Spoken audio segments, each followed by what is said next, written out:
तो बॉक्सिंग को लेके इंडिया में कितनी पॉलिटिक्स है कुछ? पॉलिटिक्स तो अपने देश में ऐसी कौन सी चीज़ है जिसमें नहीं है? किसी ना किसी का ब्याह करवाना उसमें पॉलिटिक्स है।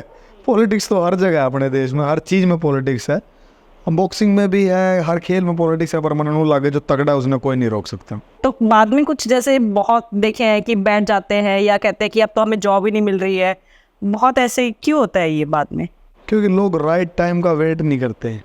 जैसे मैं एक जगह और कहीं पे था, मैंने बोला कि पढ़ाई लिखाई करनी बहुत ज़्यादा ज़रूरी है, लेकिन उसके साथ जो आपका पैशन है उसको ज़िंदा रखो।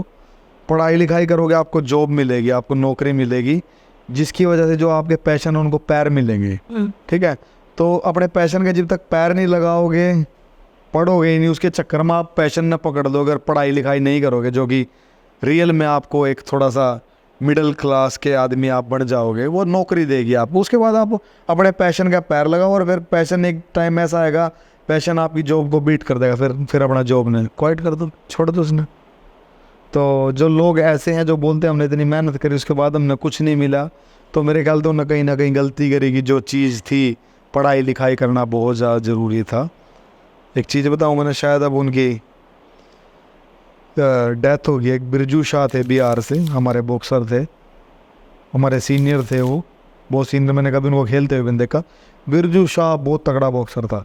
बिरजू शाह अकेला ऐसा बॉक्सर था एक टाइम में जिसका कॉमनवेल्थ गेम्स में और एशियन गेम्स में उस टाइम में मेडल था, दोनों जगह उसका मेडल था। और उसके बाद उनको टाटा, जो टाटा का वो है भिलाई में है शायद, टाटा का जमशेदपुर में है वो, तो वहाँ पे उनको जॉब मिल रही थी, उन्होंने वो जॉब छोड़ दी थी। और लास्ट टाइम ऐसा आ गया था कि उनको सिक्योरिटी गार्ड की नौकरी करनी पड़ी। उनकी स्टोरी कई जगह शायद वायरल भी हुई थी।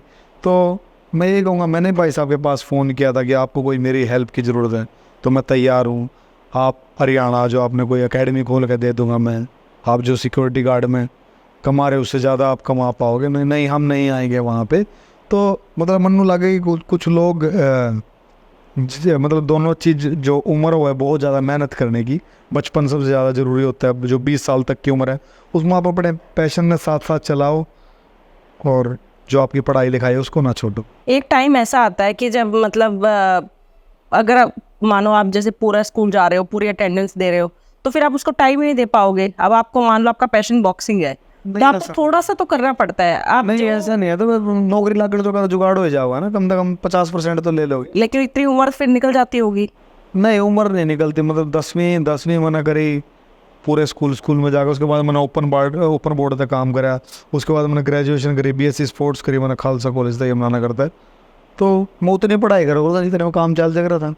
और BSc स्पोर्ट्स में मैंने खालसा कॉलेज टॉप कर लिया, क्योंकि मैंने पढ़ाई ऐसी ले रखी थी स्पोर्ट्स की थी, मैंने कर लिया। तो मैनेज करना पड़ेगा। या मैं ऐसा कह सकता हूँ कि भाई जो लोग नहीं कामयाब हो पाए, शायद भगवान ने उनका तरफ कोई और रास्ता बना रखा था, या उनके पिछले जन्मों के कर्म हो सका कुछ भी ऐसे।